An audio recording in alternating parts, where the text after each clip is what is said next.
Siantiai hanya Tuhan yang mengetahui isi hati manusia. Tahiap, tidak sekali-kali saya ingin mempengaruhi Keng Hong, dan terserahlah kalau memang dia sendiri suka menjadi Nur Tahiap. Hanya ada satu hal yang hendaknya diketahui baik oleh Tahiap dan terutama oleh Keng Hong sendiri. Karena dia bukan anak Nur Kunlun Pai, dan tidak ada sangkut pautnya dengan Kunlun Pai, maka kelak kemudian hari segala sepak terjangnya tidak ada hubungannya dengan Kunlun Pai. Tahiap dipersilakan menempati Kiam Koksan karena Tahiap merupakan seorang penolong Kunlun Pai. Akan tetapi kelak, kalau Tahiap tidak lagi berada di Kiam Koksan, tentu saja kami akan melarang Keng Hong berada di wilayah kami. Nah, selamat berpisah, Tahiap, semoga Tian selalu melindungi dan melimpahkan berkahnya. Tosu itu memberi isyarat kepada saudara-saudaranya, dan setelah menjura ke arah Sinjiu Kiam Ong, lalu meninggalkan tempat itu untuk kembali ke puncak dan memberi laporan kepada Tian Seng Cinjin. Sinjiu Kiam Ong tertawa, dan memegang tangan Keng Hong diajak mendaki puncak Kiam Kosan sambil berkata, Tiangkan menganggap semua omongan Tosu itu hoax. Mereka itu adalah orang-orang yang terikat terbelenggu kaki tangannya oleh agamanya. Kasihan, segala peraturan yang dibuat manusia merupakan belenggu-belenggu yang akan mengikat kaki tangannya sendiri. Namamu memakai huruf Hong sama dengan namaku. Memang kita berjodoh. Kakek itu memegangi dadanya, dan kakinya terhuyung. Kenapa Sulung terluka? Wajah yang menyeringai menahan nyeri itu, berseri kembali. Tidak seberapa hebat. Tahukah engkau bahwa ketika engkau menyebut kongkong kepataku, aku merasa seolah-olah engkau ini cucuku sendiri. Alangkah lucunya, kawin pun belum pernah. Bagaimana bisa punya cucu? Kau lebih tepat menjadi muridku. Akan kuberikan seluruh milikku kepadamu, muridku. Mudah-mudahan saja tidak terlambat. Mari kita naik ke Kiam Koksan dan engkau harus rajin belajar karena waktunya tidak banyak. Aku sedang laknat 3 iblis itu. Aku terluka. Kalau hanya racun saja sudah dipunahkan siang Kiam, akan tetapi, pukulan mereka merusak isi dadaku yang sudah kurang kuat. Mudah-mudahan tidak terlambat. Keng Hong tidak mengerti apa yang dimaksudkan suhunya, namun dengan patuh dia lalu mengikuti suhunya mendaki puncak. Ketika mereka tiba di bawah batu pedang, Sinjiu Kiam Ong mengempitnya dan merayap ke atas.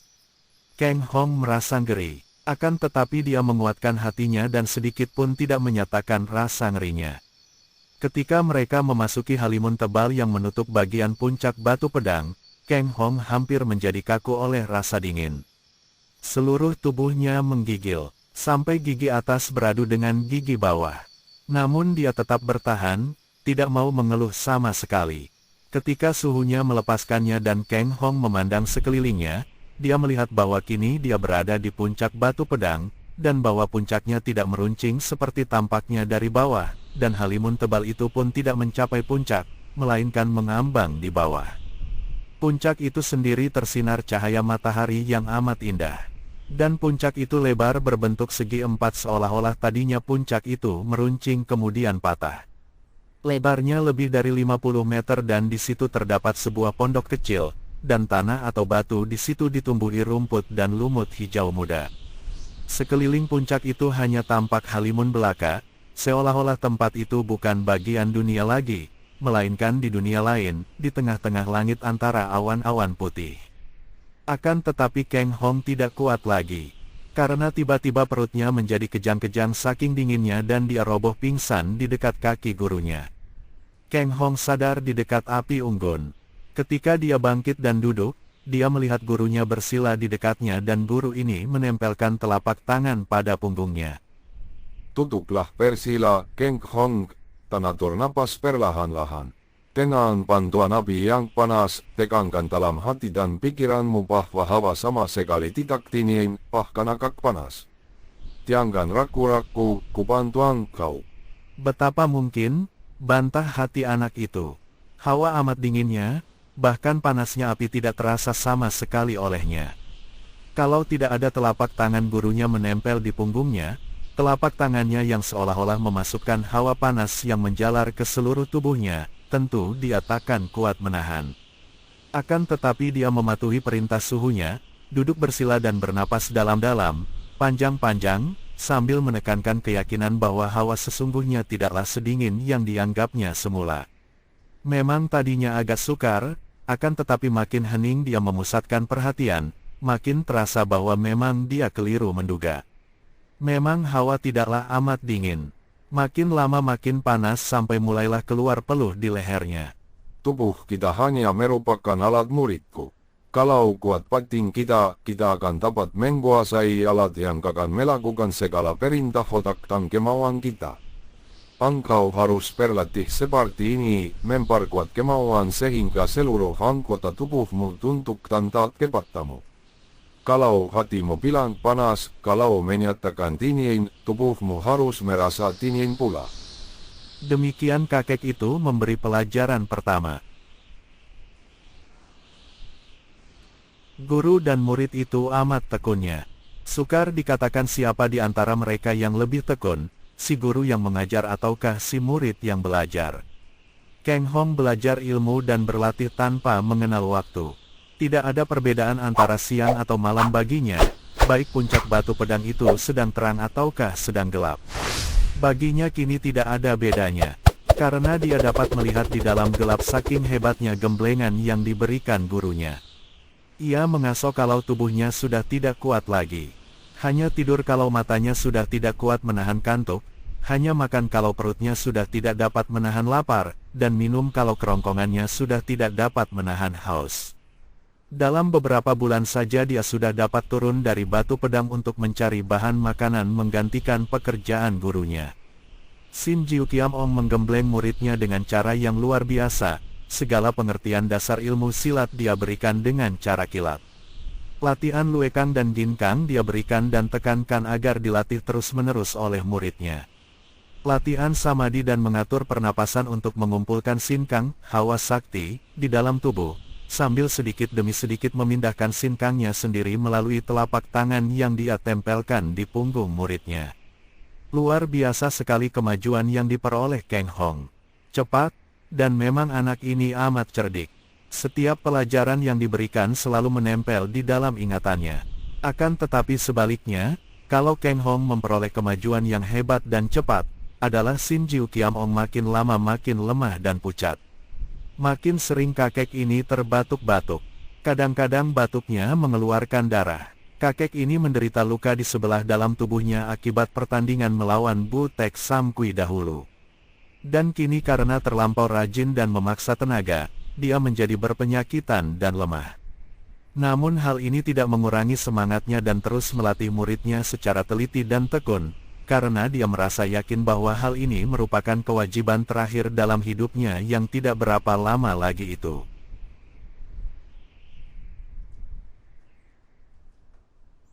Sang waktu lewat dengan amat cepatnya.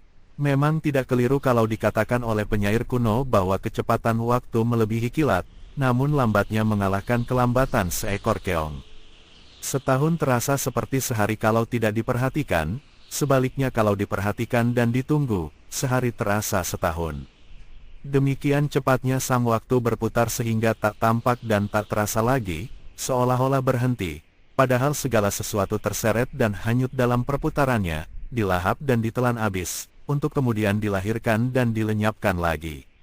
Tanpa terasa, apalagi bagi yang mengalaminya sendiri, telah 5 tahun lamanya Keng Hong hidup berdua dengan gurunya di puncak batu pedang.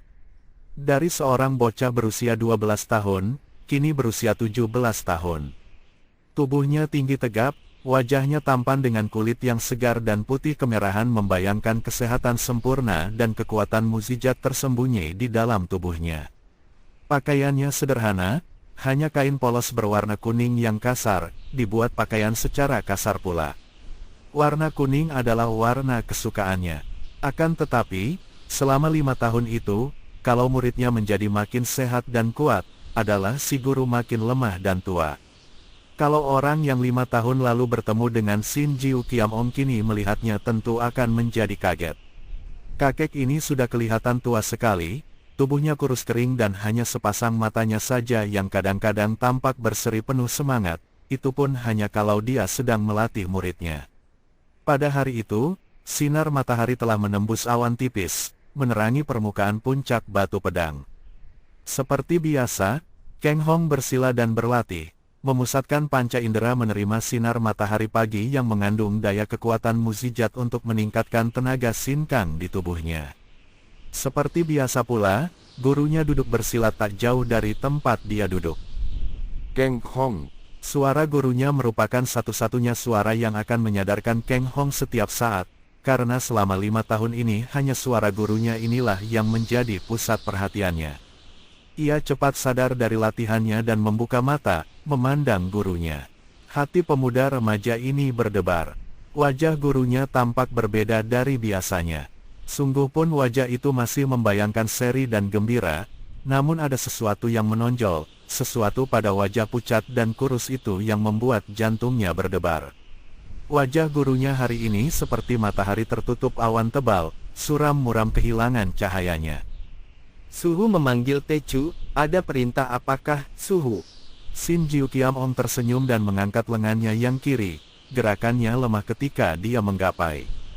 Mendekatlah Kang Hong, dan persilalah di depanku sini. Aku ingin bicara denganmu. Kang Hong menjadi makin heran. Sikap gurunya ini pun tidak seperti biasanya.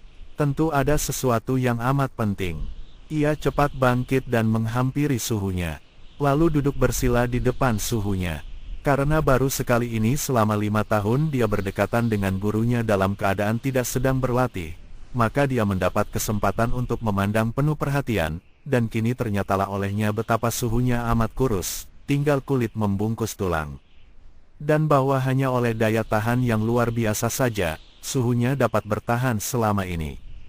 Ia kini sudah mengerti bahwa suhunya menderita luka-luka parah di sebelah dalam tubuh, yang akan merenggut nyawa setiap orang dalam waktu beberapa bulan saja. Namun suhunya dapat bertahan sampai 5 tahun. Kang Hong, tahukah engkau sudah berapa lama kau berada di tempat ini? Tecu tidak terlalu memperhatikan, akan tetapi melihat banyaknya perubahan musim, tentu kurang lebih 5 tahun. Benar, memang sudah 5 tahun, muridku. Dan sudah banyak kau belajar dariku. Sayang waktunya amat tergesa-gesa sehingga terpaksa aku hanya memperbanyak latihan ginggang dan ihuveikan kepadamu. Mengenai gerak cepatmu dan tenaga dalam, kurasa sudah cukup sebagai landasan. Dan aku tidak khawatir kau akan mudah terkalahkan orang lain. Akan tetapi ilmu silatmu, tidak ada waktu bagi kita. Sehingga hanya dasar-dasarnya saja kau kuasai. Padahal ilmu silat di dunia ini amatlah banyaknya Kang Hong. Dan selain dasar-dasar ilmu silat tinggi, engkau baru menguasai ilmu silat dengan tangan kosong yang sederhana, dan juga ilmu pedang siang, yang belum kau kuasai seluruhnya. Hal inilah yang memberatkan hatiku. Karena kalau engkau bertemu dengan orang-orang sakti seperti 9 orang tokoh, yang pada 5 tahun yang lalu menyerbu ke sini, apalagi bertemu dengan Butek Sugui, kepandaianmu masih belum dapat diandalkan. Kang Hong mengerutkan alisnya yang hitam panjang dan tebal. Akan tetapi Suhu, apa hubungannya kesaktian mereka dengan Tecu? Suhu sudah tahu pendirian Tecu, yaitu belajar ilmu kepada Suhu untuk memperkuat diri lahir batin. Ilmu dipelajari untuk menjaga diri daripada serangan dari luar, baik serangan lahir maupun batin. Tecu tidak ingin mencari musuh. Hahaha, muridku. Engkau masih hijau dan tidak mengenal watak manusia, juga belum mengenal watak dan dirimu pribadi. Tidak ada makhluk seserakah manusia. Kalau engkau sudah turun ke dunia ramai, akan kau temui semua sepak terjang manusia yang membabi buta karena dorongan nafsu mereka sendiri. Kau tidak mencari musuh, namun engkau akan dimusuhi. Tan mau tidak mau engkau akan terseret dan terlibat ke dalam rantai yang tak kunjung putus, rantai pergulatan dan permusuhan antara manusia, demi untuk memenangkan dan memuaskan hawa nafsu yang menguasai diri pribadi. Aku pun dahulu menjadi seorang di antara mereka yang menjadi abdi nafsuku sendiri, Keng Hong. Aku tidak pernah memusuhi orang, tidak pernah menggantung maksud hati melakukan kejahatan terhadap diri orang lain. Namun, pangketiarang ke arah pemuasan nafsuku membuat aku bentrok dengan lain orang, dan membuat aku dicap sebagai seorang tokoh sesat. Baru sekarang aku menyesal, namun apa gunanya sesal yang terlambat. Biarlah, akan kutanggung segala akibat dan hukuman. Dan aku minta kepadamu agar engkau pun kelak akan parani mempertanggungjawabkan semua perbuatanmu. Jangan menjadi seorang manusia yang munafik, yang pura-pura alim. Kalau memang bersih, usahakan agar bersih luar dalam. Kalau engkau tak kuasa menahan hasrat melakukan sesuatu, lakukanlah dengan dasar tidak merugikan orang lain dan parani mempertanggungjawabkan segala akibat kelakuanmu itu. Hal ini berarti melakukan sesuatu dengan mata dan hati terbuka. Tecu mengerti, Suhu. Nah, kuulangi lagi. Kepandaianmu masih jauh daripada cukup untuk menghadapi lawan-lawan tang. Bahkan tetapi tiada waktu bagiku. Ia menghela napas panjang. Budek sukui benar-benar hebat. Sampai sekarang masih ada bekas tangan mereka. Rambut dan kuku angping kuip amat berbahaya, juga sandiata tangkorak paksang kuyong. Kutim dan ilmu silat tangkang kosong patjuk yamong sukar tilawan. Apalagi kalau bertemu dengan lamhai sini. Wah, sukar dikatakan atau diukur sampai di mana sekarang tingkat kepandaian wanita iblis itu. Kiranya engkau baru akan dapat menandingi mereka kalau engkau sudah mempelajari semua kitab peninggalanku yang rahasia tempat persembunyiannya berada di dalam siang pokkiam ini muridku. Keng Hong memandang ke arah pedang di tangan suhunya itu dengan penuh keheranan. Mengertilah dia sekarang mengapa tokoh-tokoh sakti itu memperebutkan pedang kayu ini, kiranya merupakan kunci pembuka rahasia kitab-kitab pelajaran silat tinggi yang dikumpulkan oleh suhunya. Sudah seringkali dia diperbolehkan menggunakan Siang Bok Kiam untuk berlatih ilmu pedang Siang Bok Kiam Sut yang sengaja diciptakan gurunya untuk dia, akan tetapi tidak pernah dia melihat sesuatu yang aneh pada pedang itu, kecuali huruf-huruf kecil yang terukir di dekat gagang pedang yang isinya merupakan ujar-ujar kuno. Apakah Suhu menyuruh Tecu untuk mempelajari kitab-kitab itu? Tanyanya untuk menyembunyikan ketegangan hatinya. Barang yang mudah didapat tidak akan dihargai, yang sukar didapat barulah berharga, Hongti. Kitab-kitab dan benda-benda yang terkumpul di dalam tempat rahasiaku itu juga baru akan berharga bagimu kalau kau mendapatkannya dengan sukar. Bahkan tetapi tidak hanya kesukaran menjadi syarat, namun terutama sekali jodoh. Kalau memang engkau berjodoh dengan peninggalanku tentu kelak akan bisa kau dapatkan. Boleh kau cari sendiri melalui Siang Pokkiam ini. Nah, kau terimalah Siang Pokkiam, kuberikan kepadamu, muridku. Keng Hong terkejut dan memandang wajah gurunya dengan mata terbelalak. Ia belum menerima pedang yang diangsurkan kepadanya, dan bertanya meragu. Akan tetapi, Suhu pernah bilang bahwa Siang Bok Kiam seperti nyawa bagi Suhu, bagaimana dapat diberikan kepada Tecu? Hahaha, pedang ini milik siapa dan nyawa ini milik siapa, terimalah sebagai tanda patuh kepada guru. Keng Hong tak berani membantah lalu menerima pedang Siang Bok Kiam yang telanjang itu. Keng Hong, biarpun pusaka warisanku harus kau cari dengan dasar jodoh dan kesukaran, namun ada sesuatu yang dapat kuberikan kepadamu selain Siang Pokkiam, dan mudah-mudahan pemberianku ini akan dapat menjadi perisai bagimu menghadapi lawan-lawan tang. Selipkan Siang Pokkiam di pinggang dan mendekatlah. Keng Hong menyelipkan pedang kayu di ikat pinggangnya kemudian menggeser duduknya mendekati suhunya. Sin Jiu Kiam Ong mengangkat kedua tangannya, yang kiri dia taruh di atas ubun-ubun kepala Keng Hong, yang kanan diletakkan di punggung pemuda itu dan dia berkata lirih. Pusatkan segala dan buka semua, Keng Hong. Pergunakan singkangmu untuk membuka semua jalan darah, jangan menentang sedikit pun juga, dan bantu dengan daya penyetot. Suhu hendak. Kang Hong gelisah, karena dia sudah beberapa kali menerima bantuan hawa Sinkang yang disalurkan suhunya ke dalam tubuhnya, dan yang selalu mengakibatkan kelemahan tubuh suhunya, sehingga akhirnya dia minta-minta agar suhunya tidak mengulangi hal itu. Kini suhunya hendak melakukannya lagi. Apakah dalam saat terakhir ini, muridku hendak membantah perintah gurunya? Suara ini halus namun penuh wibawa, dan sekaligus memusnahkan niat hati Kang Hong hendak menentang. Ia terpaksa, lalu bersila dan memusatkan perhatiannya, membuka semua jalan darah dan mengosongkan hawa di pusarnya untuk menerima saluran hawa Sinkang gurunya. Sebentar saja sudah terasa oleh Kang Hong betapa hawa yang amat kuat menerobos masuk melalui kepala dan punggungnya, hawa yang sebentar hangat, lalu panas dan perlahan-lahan berubah dingin lalu panas kembali. Terasa juga olehnya betapa dari dirinya sendiri timbul semacam tenaga menyedot yang membuat aliran hawa Sinkang itu makin lancar menerobos, berputaran di dalam pusarnya lalu buyar dan menyusup-nyusup ke seluruh bagian tubuhnya. Hebat bukan main Sinkang dari suhunya dan hampir dia tidak kuat menerimanya.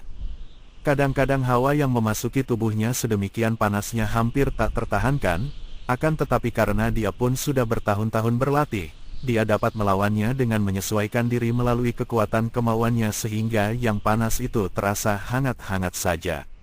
Entah berapa lamanya guru dan murid ini duduk tak bergerak. Kang Hong sendiri tidak tahu, karena dia telah memusatkan seluruh perhatiannya ke dalam tubuh. Ia seolah-olah berada dalam keadaan mimpi atau pingsan.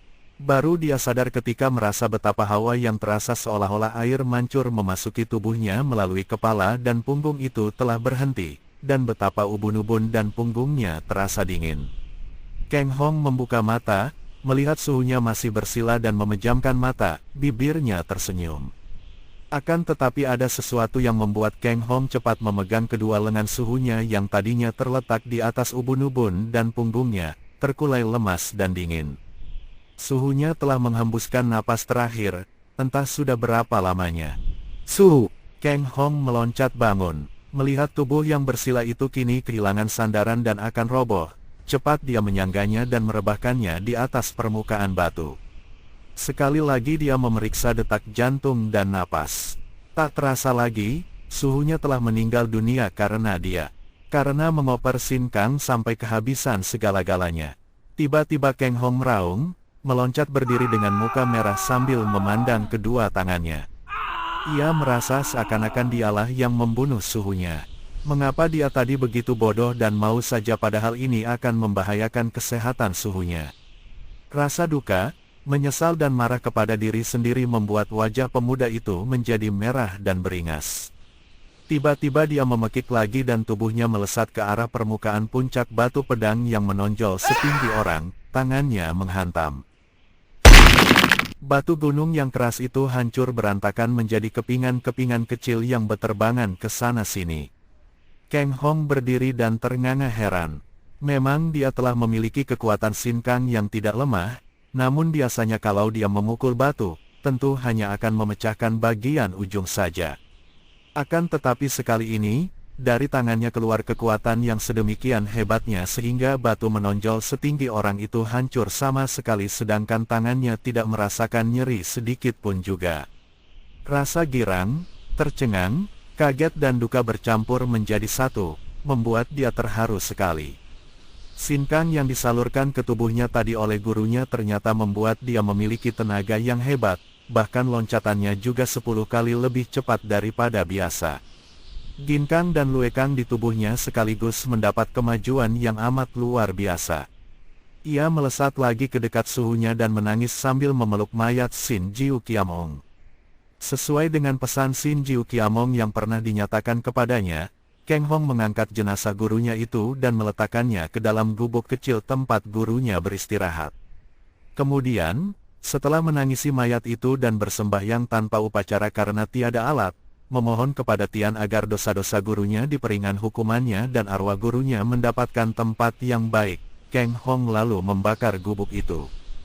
Dengan hati penuh keharuan dia menjaga dan memandang api yang berkobar membakar gubuk berikut jenazah Shin Jiu Kiamong. Karena dia harus selalu menambah bahan bakar, pembakaran jenazah ini memakan waktu setengah hari lamanya. Kemudian, sesuai pula dengan pesan suhunya, dia mengumpulkan abu jenazah dan pada malam hari itu, disaksikan laksaan bintang yang menghias langit biru. Kang Hong menabur-naburkan abu itu dari puncak batu pedang. Angin bertiup dan membawa abu itu bertebaran ke segenap jurusan, seolah-olah Shin Jiu Kiamong benar-benar kini bersatu dengan alam di sekeliling tempat yang dicintanya itu. Semalam suntuk Kang Hong duduk melamun, selain terkenang kepada suhunya juga memikirkan keadaan dirinya sendiri. Tadinya dia tidak pernah memikirkan keadaan dirinya karena setiap hari seluruh perhatiannya dia curahkan untuk belajar dan berlatih. Dan selain itu ada gurunya di sampingnya yang membuat dia tidak merasa kesepian. Akan tetapi sekarang, setelah Shin Jiu Kiamong tidak ada lagi, bahkan tidak ada lagi bekas-bekasnya, dia mulai merasa dan melihat kenyataan bahwa dia sesungguhnya hanya seorang diri saja di dunia ini. Setelah gurunya tidak ada, apa yang akan dilakukan, kemana dia akan pergi, apa tujuan hidupnya selanjutnya, kembali ke kampung halaman. Dia masih ingat akan kampung halamannya, Dusun Kui Bun di mana dia terlahir dan bermain-main sampai usia 10 tahun. Akan tetapi, mau apa dia kembali ke Kui Bun, keluarganya sudah terbasmi habis, rumah tidak ada, dan kembalinya ke sana hanya akan membongkar kenangan-kenangan lama yang amat tidak menyenangkan hati. Ke Kuil Kunlun Pai, di sana banyak orang-orang yang baik hati, tosu-tosu yang selain baik dan ramah terhadapnya, seperti pernah dia alami sampai 2 tahun lamanya. Akan tetapi dia teringat akan pesan Qian Tojin kepada Shin Jiu Kiamong bahwa karena dia bukan orang Kunlun Pai, dia tidak boleh tinggal di Kunlun Pai, bahkan tidak diperkenankan tinggal di batu pedang yang berada di Kiam Kosan kalau suhunya tidak ada. Abis kemana, tetap tinggal di situ, tidak mungkin. Dia bukan seorang yang nekat dan tak tahu malu. Dia maklum bahwa gurunya dan dia adalah orang-orang yang mondok, karena Kiam Kosan merupakan wilayah Kunlun Pai. Dan kalau tuan rumah tidak memperbolehkan tinggal di situ, dia pun tidak sudi memaksa. Akan tetapi kalau pergi, kemanakah? Dalam bingungnya, Kang Hong teringat kepada suhunya. Andai kata dia menjadi suhunya, apa yang akan dilakukannya? Suhunya seorang yang selalu hidup gembira ria. Jangankan berduka, bingung dan takut pun tak pernah dikenalnya. Teringat dia akan semua cerita suhunya tentang diri suhunya di waktu muda. Masih terngiang di telinganya ucapan yang keluar dari bibir tua yang masih tersenyum, wajah cerah dan mata berseri itu. Hidup satu kali di dunia, apakunanya parkeluh kesatan parhati susah. Kegampiraan tang kesenangan dapat dinikmati, tinggal meraih saja. Semua berkah yang sudah dilimpahkan oleh Dia untuk kita, mengapa mesti disia-siakan, nikmatilah berkah itu. Kang Hong mulai berseri wajahnya. Sambil menengadah memandang bintang-bintang di langit, dia mengenang semua cerita suhunya dan mengenang kembali semua ucapan-ucapannya. Aku paling suka akan keindahan. Tamasi alam yang indah, makanan lezat, puni-punian mertu, kanta yang harum, wanita-wanita cantik. Kita sudah dianugerahi mata, hidung, telinga, mulut. Pergunakanlah sebaik-baiknya untuk menikmati berkah yang memenuhi dunia. Pergunakan matamu untuk segala keindahan dan menikmatinya. Lihat tamasi alam yang kamu tintanya, lihat bunga-bunga yang cantik, lihat wanita-wanita yang tielita. Pergunakan telingamu untuk menikmati segala puni-punian yang mertu, purung-purung perkitsio, markasatwa pertentang, alat tetapuhan dan nyanyian mertu. Mulut, nikmati segala makanan yang lezat karena memang itu hak kita. Rasakanlah segala rasa di dunia ini. Manis, asin, gurih, masam dan pahit. Hidung, pakailah untuk menikmati hidup, untuk mencium kanta yang harum, sedap dan wangi. Pendeknya, selama 100 tahun aku hidup cukup penuh kenikmatan. Dan sekarang menghadapi mati, aku tidak penasaran dan menyesal lagi, Kang Hong. Kang Hong tersenyum pahit mengenang ucapan suhunya ini. Biarpun pada lahirnya dia tidak berani membantah, Namun di dalam hatinya dia kurang menyetujui pendapat tentang hidup seperti yang dikemukakan suhunya. Mungkin sudah terlampau banyak dia dipengaruhi kitab-kitab kuno yang mengajarkan tentang filsafat hidup, tentang kesusilaan peradaban dan kebudayaan.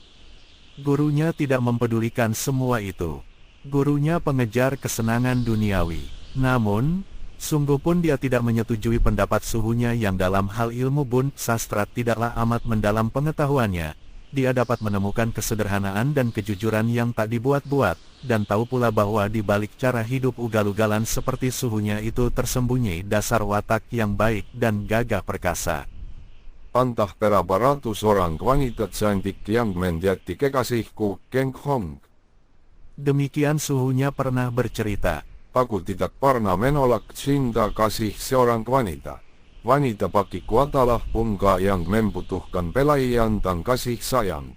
Karena itu tak pernah aku menolaknya, tidak peduli dia itu cantik jelita, manis, buruk, muda ataupun tua. Tentu saja terutama sekali yang cantik molek. Tidak peduli dia itu gadis, janda atau sudah bersuami, sudah beranak atau bercucu. Aku menerima kedatangan mereka dengan hati dan ketualangan terbuka. Hanya satu yang merupakan pantangan bagiku, yaitu bahwa aku tidak sudi mendekati wanita yang tidak suka menerima kedatanganku. Aku tidak sudi mengkakahi wanita yang tidak menghendaki aku. Aku tidak sudi cinta sepihak saja. Teringat akan ini, Keng Hong menggeleng-geleng kepalanya. Suhunya benar-benar seorang mata keranjang. Pelahap wanita, tentu saja dia tidak mau seperti suhunya, akan tetapi dia terharu kalau teringat akan pendirian terakhir suhunya yang tidak sudi menggagahi wanita yang tidak cinta kepadanya. Tentu saja merupakan hal yang amat buruk kalau suhunya berzina dengan wanita yang bersuami. Akan tetapi kalau si wanita itu sendiri suka, sungguh dia tidak tahu harus menilai bagaimana. Hanya satu pasangku, Keng Hong. Engkau boleh mencinta seribu wanita, akan tetapi jangan sekali-kali membiarkan kakimu terikat oleh pernikahan.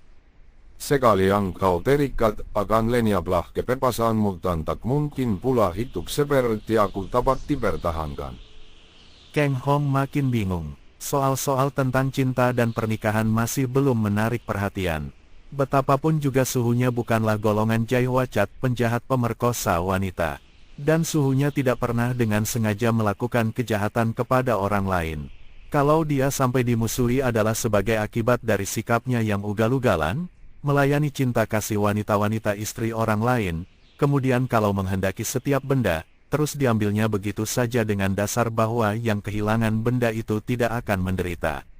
Maka terjadilah perampokan benda-benda berharga milik pembesar-pembesar tinggi yang kaya raya, pencurian kitab-kitab dari partai-partai persilatan besar, permainan zina dengan istri-istri cantik, dan sebagainya sehingga di dunia ini dia mempunyai banyak sekali musuh.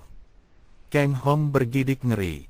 Ia tahu bahwa banyak sekali orang sakti menginginkan pusaka warisan suhunya yang kuncinya terdapat dalam Siambokiam. Bagaimana kalau dia turun gunung lalu dikejar-kejar mereka itu yang hendak merampas Siambokiam? Gurunya selama ini dapat mempertahankan pedangnya, akan tetapi bagaimana dengan dia, musuh terlalu banyak, dan di antara mereka banyak yang sakti. Betapa mungkin dia dapat menandingi mereka dan mempertahankan Siambokiam. Kiranya engkau baru akan dapat menandingi kesaktian mereka itu kalau engkau sudah mempelajari semua kitab-kitab peninggalanku. Demikian antara lain gurunya meninggalkan pesan sebelum menutup mata. Dan rahasianya berada di Siambokiam. Mengapa turun gunung sebelum dia mendapat bekal kesaktian yang akan cukup kuat dipakai mempertahankan Siambokiam? Lebih baik dia mencari dan mempelajari kitab-kitab itu. Pada keesokan harinya, Keng Hong mulai memeriksa dan meneliti pedang Siambokiam. Pedang itu tidak bersarung. Pedang telanjang yang terbuat daripada bahan kayu yang berbau sedap harum. Warnanya kehijauan dan kerasnya melebihi baja. Keng Hong meraba-raba pedang Siambokiam dan meneliti ukiran huruf-huruf kecil yang pernah dilihat dan dibacanya. Kini dia memeriksa dan membacanya kembali. Kebijaksanaan tertinggi seperti air, tulus dan sungguh mengabdi kebajikan. Tukang saluran mengalirkan airnya kemana dia suka. Keng Hong mengerutkan keningnya. Sepanjang pengetahuannya, Shinjiu Qiamong gurunya itu adalah orang yang paling memandang rendah para pendeta yang dianggap orang-orang munafik yang pura-pura suci. Karena itu, pengetahuan suhunya tentang kitab-kitab suci hanya sepotong-sepotong dan ngawur saja. Akan tetapi mengapa pedang itu diukir dengan bait-bait yang terdiri dari kata-kata yang hanya dipergunakan dalam kitab-kitab suci, sudah jelas bahwa gurunya yang membuat huruf-huruf ini. Dia mengenal huruf tulisan suhunya yang bengkak-bengkok tidak dapat dikatakan indah. Namun orang yang sudah dapat menuliskan huruf-huruf kecil pada tubuh Siang Bokiam, kiranya di dunia ini hanya dapat dihitung dengan jari tangan. Apakah artinya huruf-huruf itu? Apakah artinya sajak yang bukan sajak? Ujar-ujar yang setengah matang itu. Kang Hong merasa seperti sering membaca kalimat-kalimat ini, akan tetapi setelah dia ingat-ingat, dia tahu betul bahwa tidak ada ujar-ujar seperti itu bunyinya dalam kitab yang manapun juga. Sehari semalam lamanya dia merenungi arti 3 baris tulisan ini, namun tetap saja dia tidak dapat mengerti. Akhirnya dia berpendapat bahwa mungkin rahasianya bukan terletak dalam baris-baris sajak yang tidak karuan ini, melainkan pada pedang itu sendiri. Diperiksanya pedang itu, ditekan sana-sini, dicarinya kalau-kalau ada bagian yang mengandung rahasia. Namun tak berhasil menemukan sesuatu yang aneh di pedang itu kecuali huruf-huruf tadi. Kang Hong telah berlatih ketekunan selama 5 tahun di tempat itu, maka kini pun dia tidak mudah putus asa. Dengan tekun dia lalu mencari-cari di seluruh permukaan puncak batu pedang. Memeriksa kalau-kalau ada gua rahasia atau ada lubang-lubang, yang cocok dengan ukuran pedang untuk dicongkel, kalau-kalau di situ terdapat pintu rahasia tempat penyimpanan pusaka suhunya. Namun, sampai sebulan sejak suhunya meninggal dunia, dia tidak berhasil menemukan pusaka itu di permukaan puncak batu pedang. Sementara itu, persediaan buah-buahan telah habis. Maka diambilnya keputusan untuk meninggalkan tempat itu, sesuai dengan pesan Qiang Tojin, karena dia merasa tidak berhak tinggal di situ lebih lama lagi. Untuk penghabisan kali ini dia berlutut dan bersembahyang ke 4 penjuru sambil menyebut nama suhunya, kemudian menyelipkan Siang Bokiam di sebelah dalam bajunya. Ketika menyelipkan Siang Bokiam ini, dia tersenyum dan menoleh ke sebuah sudut di atas permukaan puncak batu pedang. Ia merasa girang bahwa akhirnya timbul keberaniannya untuk turun dan menghadapi apa saja dengan dada lapang. Dia sudah lupa akan watak ayah bundanya, namun dia masih ingat benar akan watak gurunya. Gurunya seorang periang. Mengapa dia sebagai muridnya tidak mencontoh watak guru? Dia harus menghadapi segala rintangan yang mungkin timbul dengan hati riang dan penuh kepercayaan kepada diri sendiri. Dia kini bebas lepas seperti seekor burung terbang di udara. Mengapa tidak gembira, dengan wajah berseri pemuda remaja yang tampan ini lalu menuruni puncak ini? Setelah memoper sinkang suhunya sebulan yang lalu, dia merasa tubuhnya demikian penuh hawa yang amat kuat, yang membuat dia dapat meringankan tubuhnya, dan menuruni tebing yang curam itu, dapat dia lakukan dengan amat mudahnya. Jauh lebih mudah daripada yang sudah-sudah kalau dia turun mencari persediaan makan untuk suhunya dan dia. Tolong, lepaskan aku. Jerit melengking ini jelas keluar dari mulut seorang wanita. Kang Hong yang tadinya mengira bahwa turunnya tentu akan dihadang musuh, mendapat kenyataan bahwa Kiam Ko San puncak lembah pedang di bawah batu pedang sunyi saja. Akan tetapi tiba-tiba dia mendengar lengking yang mengerikan itu, yang membuat bulu tengkuknya berdiri. Apalagi karena sebagai seorang yang tergembleng hebat, dia mendapat perasaan seolah-olah banyak pasang mata yang selalu mengikuti gerak-geriknya. Kang Hong tidak mempedulikan perasaan ini karena dia sudah melesat ke kiri, berlari ke arah suara yang menjerit tadi. Apapun yang terjadi, sudah pasti bahwa di sana ada seorang wanita yang minta tolong, yang membutuhkan bantuan karena terancam keselamatannya. Tiangkan menolak setiap uluran tangan yang minta tolong. Demikian pesan gurunya.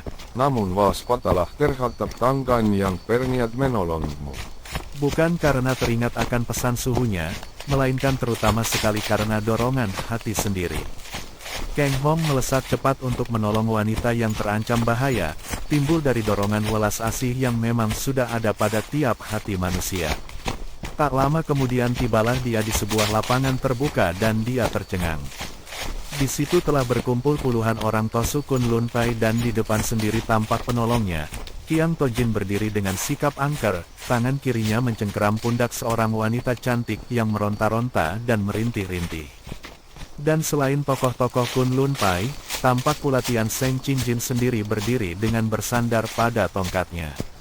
Ketua Kunlun Pai ini tampak sudah tua sekali dan sikap mereka semua yang kini memandang Kang Hong membayangkan bahwa mereka itu memang sedang menantinya. Kang Hong menghentikan larinya dan otomatis dia menoleh. Benar saja seperti dugaannya tadi, di sebelah belakangnya kini muncul belasan orang Tosu Kunlun Pai dan dia berdiri terkurung di tengah, berhadapan dengan Qiang Tojin yang menangkap wanita cantik itu dan Ketua Kunlun Pai yang berdiri dengan sikapnya yang agung dan ramah. Kang Hong merasa seolah-olah menjadi seekor kelinci yang dikurung oleh puluhan ekor harimau kelaparan. Akan tetapi, dia adalah seorang yang sejak kecil sudah belajar kesopanan. Melihat Qiang Tojin yang menjadi penolongnya dan para Tosu Kunlun Pai yang pernah melepas budi selama 2 tahun kepadanya, dia cepat-cepat menjatuhkan dirinya berlutut di depan Tian Seng Qinjin dan Qiang Tojin sambil berkata, Boan Pue bekas kacung Cia Kang Hong, datang menghadap para Lo Cian Pue, mohon dimaafkan segala kesalahan Boan Pue. Tian Seng Qinjin tersenyum lebar dan Qiang Tojin berseri wajahnya lalu menggerakkan tangannya yang mencengkeram pundak wanita itu sambil berkata kepada anak muridnya. Belangku wanita jahat ini. 2 orang Tosu lalu datang dan mengikat kaki tangan wanita itu pada sebatang pohon. Kang Hong melirik dengan ujung matanya, melihat betapa wanita yang usianya sekitar 20-an tahun dan amat cantik jelita itu menangis perlahan sehingga hatinya merasa kasihan sekali. Akan tetapi dia segera mengalihkan perhatiannya ketika Qiang Tojin berkata, Baik sekali, Kang Hong. Bangun dan berdirilah karena engkau bukan anak murid kami, juga bukan kacung kami lagi. Sudah sebulan lamanya kami menunggu. Apakah yang menyebabkan engkau terlambat sampai sebulan baru turun dari Kiam Koksan? Kang Hong terkejut. Kiranya para Tosu Kunlun Pai ini sudah tahu bahwa suhunya telah meninggal sebulan yang lalu dan diam-diam telah menjaga dan menanti dia turun dari puncak batu pedang.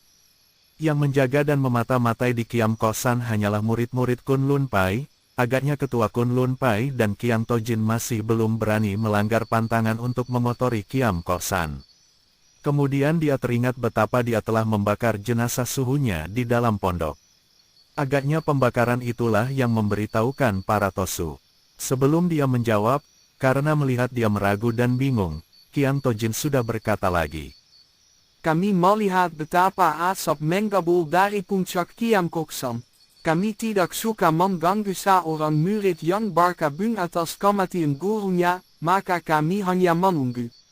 Akan tetapi, alangkah banyaknya orang yang telah menanti-nantimu, Kang Hong. Wanita jahat ini adalah orang terakhir dari kaum sesat yang menunggumu turun gunung, dan yang sudah siap menurunkan tenggang jahat kepadamu. Bohong, Tosu Bau tak pernah mandi. Siapa yang hendak turun tangan jahat terhadap pemuda itu? Aku hanya ingin menonton keramaian. Kemudian tersesat di sini dan kalian menggunakan pengeroyokan menangkap aku. Tak tahu malu. Segerombolan kakek tua bangka mengeroyok seorang gadis.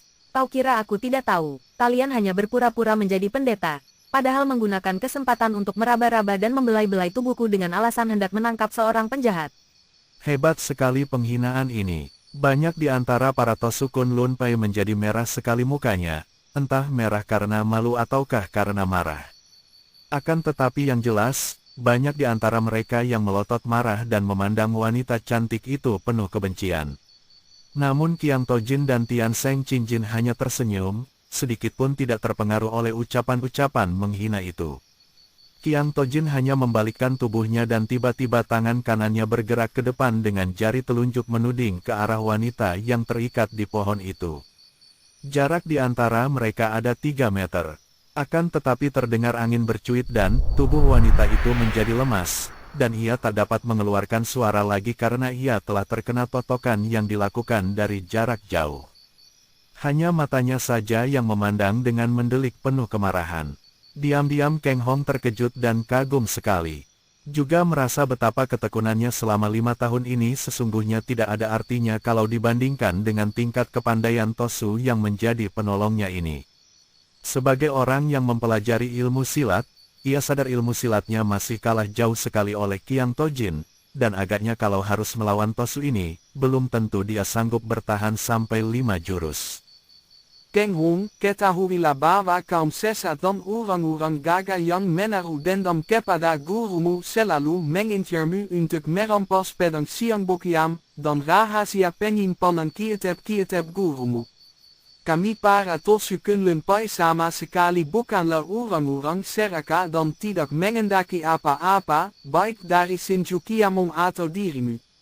Akan tetapi, mengingat bahwa engkau datang ke Kunlun Pai tidak membawa apa-apa, maka kepergianmu dari sini pun tidak boleh membawa apa-apa. Kalau Xiang Boqiam berada bersamamu, harus kau tinggalkan pedang itu kepada pintu.